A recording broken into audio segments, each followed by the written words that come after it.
Hello there, fellow investors. Today, we're embarking on an exciting journey into the world of dividend stocks. Picture this. You're a proud owner of a stock, and periodically, your investment pays you back. Yes, you heard it right. That's the beauty of dividend stocks. They're like the golden geese of the investment world, offering the potential for both capital appreciation and regular income in the form of dividends. Now, dividends play a crucial role in your investment strategy. They can be a reliable source of income, especially in uncertain market conditions. So, whether you're looking for a steady income stream or just want to boost your overall returns, dividend stocks are a great tool to have in your investment toolbox. But here's the catch. Not all dividend stocks are created equal. So how do you separate the wheat from the chaff? This is where ratios come in. Ratios are like the pulse of a stock, giving you insights into a company's financial health and its ability to keep those dividends flowing. Now, let's take a moment to demystify ratios. When we talk about ratios, we're comparing different numbers to get a clearer picture of a stock's health. It's like putting on a pair of financial spectacles that help you see things that might not be immediately apparent. Ratios help us answer questions like, is the company making enough money to pay dividends? Or does the company have too much debt? But before we deep dive into the nitty-gritty of ratios, let's make one thing clear. Ratios are just one part of the puzzle. They need to be used in conjunction with other tools and analysis to make a well-informed investment decision. So, grab your pencils because we're about to dive into some simple ratios. We'll explore the payout ratio, the dividend yield, and the debt-to-equity ratio, each of which will help us paint a clearer picture of a dividend stock's health and potential. So, buckle up and get ready for a deep dive into the world of dividend stocks. First up, we have the payout ratio. Now, what exactly does this mean, you ask? Imagine you're running a successful lemonade stand. You've got your earnings. That's all the money you've made from selling your world-class lemonade. But you've also got your loyal customers who've invested in your stand, and you've decided to share a piece of your earnings with them.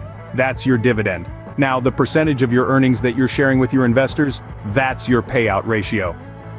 Just like with our lemonade stand, the payout ratio in the investing world tells us what portion of a company's earnings are being distributed as dividends. It's a simple calculation. You take the dividends per share and divide it by the earnings per share. The resulting number, expressed as a percentage, is your payout ratio. So why is this important? Well, the payout ratio gives us a clear picture of how sustainable a company's dividend payments are. If a company is paying out a high percentage of its earnings as dividends, it might not have enough left over for growth or to navigate through rough economic waters. But what's considered a good payout ratio? While this can vary based on the industry and the company's growth stage, generally a payout ratio below 60% is a good sign. It suggests that the company is striking a balance between rewarding its shareholders and reinvesting in its own growth. However, a low payout ratio doesn't automatically mean a company is a great investment. It's just one piece of the puzzle. It's also crucial to consider other factors such as the company's overall profitability, its debt levels, and the stability of its earnings. Remember, investing is like piecing together a jigsaw puzzle. Each piece, or in this case, each ratio, gives us a little more insight into the company's overall picture, and the payout ratio is a significant piece of that puzzle. Ideally, you want a ratio below 60% to ensure the company has room to grow and weather tough times. Stay tuned for our next segment where we'll delve into the dividend yield, another essential piece of the investing puzzle. Now let's talk about the dividend yield. Imagine it as the annual interest rate on your investment.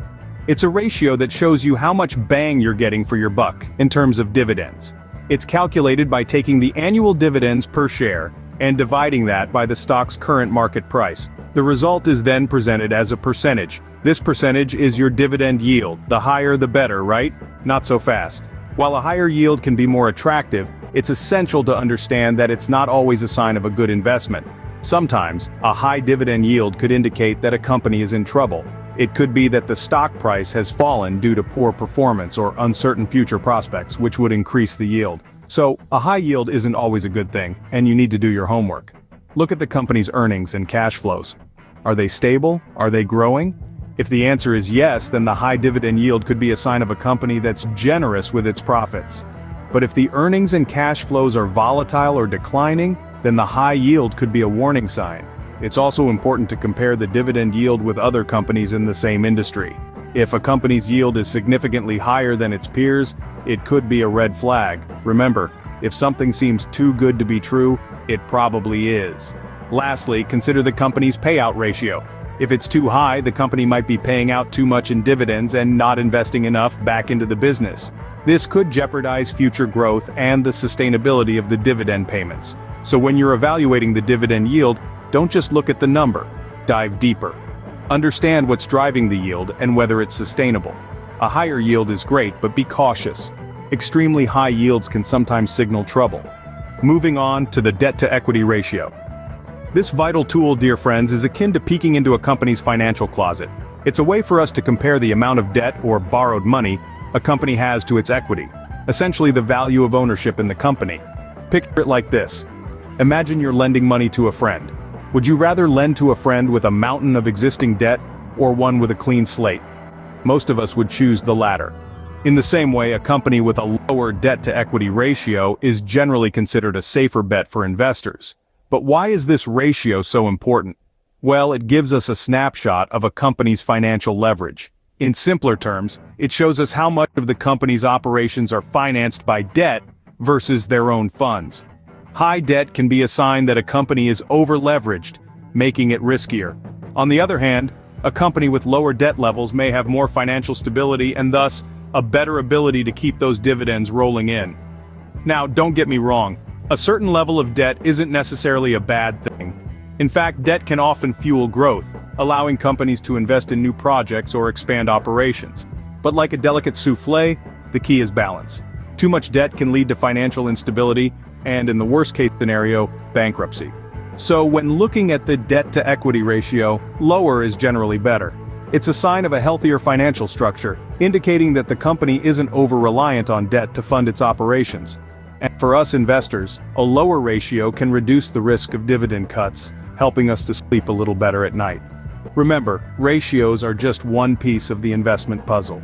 They should be used in combination with other financial indicators and qualitative factors to make informed investment decisions.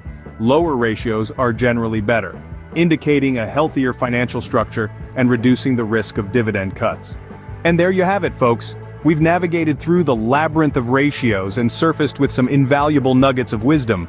These are the tools that will help you decipher the complex world of dividend stocks and guide your investment decisions. We started by understanding that dividend stocks are the golden geese of the investment world, offering both potential for capital appreciation and regular dividend payouts. Then we dove into the key ratios that help evaluate these stocks. First up was the payout ratio, the budget for a company's dividends. This ratio tells us what percentage of a company's earnings are paid out as dividends. Remember, ideally you want this ratio to be below 60% to ensure the company has room to grow and can weather any financial storms.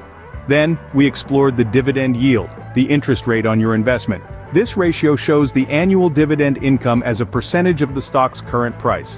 While a higher yield can be attractive, we also learned to be cautious. Extremely high yields could be a red flag signaling trouble in paradise.